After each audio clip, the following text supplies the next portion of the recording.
कलौकीरेण भाषितम् श्रीमद्भागवतं शास्त्रम् कलौकीरेण भाषितम् कालव्यालमुखग्रास त्रास निर्नाश हेतवे। इस तरह से श्रीमद् भागवत की महिमा के रूप में ये श्लोक सूत जी ने बताया और अब कथा करने के लिए प्रारंभ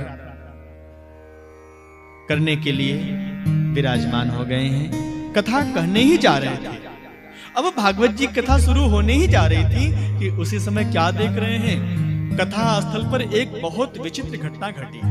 आकाश मंडल में अपने अपने विमान में बैठकर सभी देवता आ गए और खाली हाथ नहीं आए हैं। भगवान ने तो कहा है कि सर्वधर्मान परित्यज्य, सब कुछ छोड़ के आओ, लेकिन देवता लोग कुछ लेकर के आए हैं।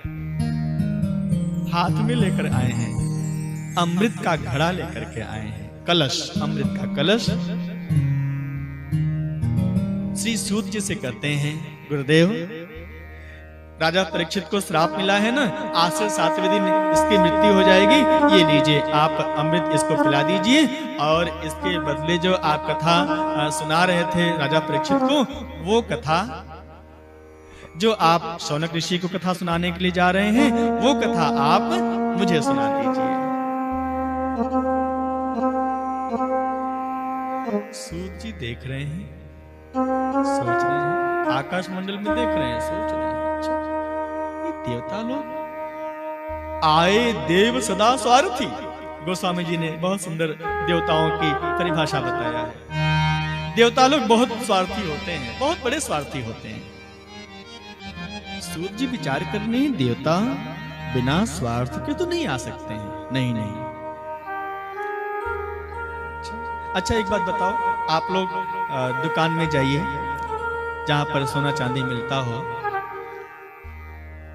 ज्वेलर्स की दुकान पे जाइए और वहां से एक बढ़िया सोना लीजिए, सोने की चैन लीजिए और उसके बदले में आप कांच पकड़ा दीजिए ज्वेलर्स को।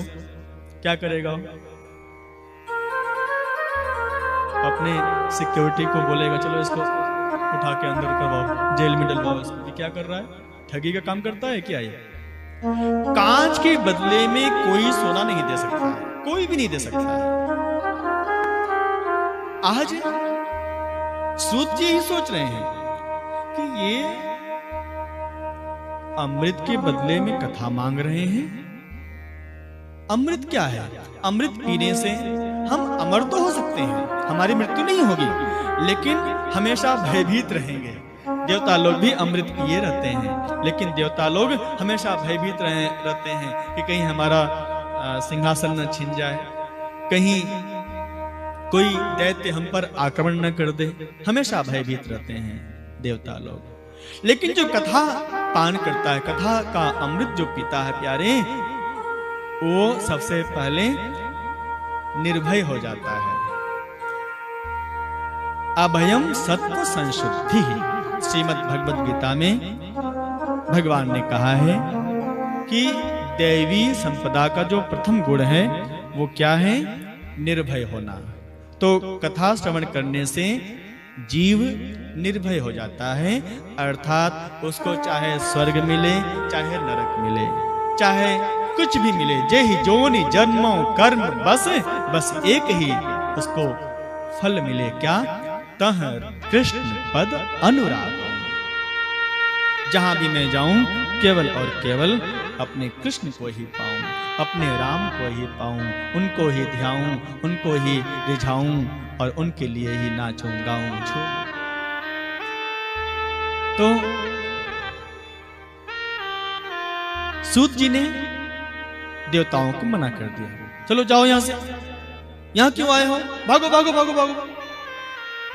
देवता लोग बोल रहे हैं, क्यों भाई, क्यों भगा रहे हो सूत जी? आप लोग अच्छे सौदागर नहीं हो, आए हो यहां सौदा करने के लिए। कांच के बदले में बोल रहे कि मैं तुम्हें अमृत दे दूं। तुम दे रहे हो कलश में रखा हुआ अमृत और हम पिला रहे हैं भागवत कथा रूपी अमृत। नहीं नहीं, ये सौदा तो घाटे का है, चलो जाओ यहां से, हम तुम्हें कथा नहीं सुनाएंगे।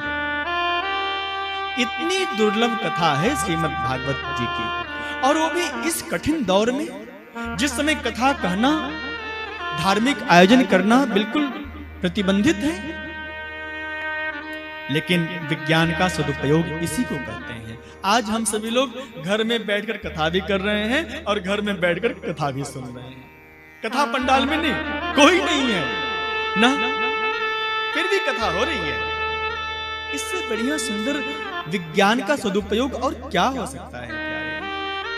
हम लोग बड़ भागी हैं, और मैं तो मेरे जोशी परिवार को मैं हृदय से साधुवाद देता हूं। ऐसा भक्त होना चाहिए, ऐसे भक्त के होने से मुझे गर्व होता है प्यारे। ये मेरे शिष्य हैं, ये मेरे भगवान से प्रेम करने वाले हमारे भगवान के वैष्णव परिवार के एक अंग हैं, जिन्होंने आज कथा कहने का और सारे विश्व को कथा श्रवण करने का सुंदर अवसर प्रदान किया है विज्ञान के माध्यम से। तो सूत जी ने देवताओं को मना कर दिया कि हम आपको अमृत के बदले में श्रीमद् भागवत कथा नहीं सुनाएंगे, जाओ आप लोग यहां से। चले गए। और इतनी दुर्लभ कथा बड़े भाग्य से मिलती है प्यारे। जब हमारे जन्म जन्म का पुण्य एकत्रित होता है, जन्मांतरे भवेत पुण्यम तदा भागवतम लभेत। जब हमारे अनेकों जन्मों का पुण्य इकट्ठा हो जाता है, तब मुझे ये भागवत कथा श्रवण करने का अवसर मिलता है प्यारे। इतनी दुर्लभ श्रीमद् भागवत कथा है, लेकिन भागवत कथा श्रवण करने का नियम क्या है, बहुत ध्यान से सुनिएगा। एक बार मैं फिर से बता दूं, अभी जो लाइव में जुड़े हैं उन सभी के लिए नियम क्या है। लड्डू गोपाल जी को अपने साथ में रखिए, बढ़िया श्रृंगार करके उनको या तो अपनी गोदी में रखिए या सामने रखिए, और श्रीमद् भागवत कथा श्रवण करते समय सुखासन में बैठिए। भले ही आपको सोफा अच्छा लग रहा हो, सोफे पर बैठो, कुर्सी पर बैठो, जमीन पर बैठो। अनुष्ठानिक कथा यदि श्रवण करना है तो प्रयास करिएगा कि अपने आसन पर बैठिए, अर्थात जिस आसन पर बैठकर आप पूजा पाठ करते हैं उसी आसन पर बैठिए आप लोग। और अब भगवान श्री कृष्ण के मंगलमय स्वरूप का चिंतन करते हुए भगवान की कथा को श्रवण करना है।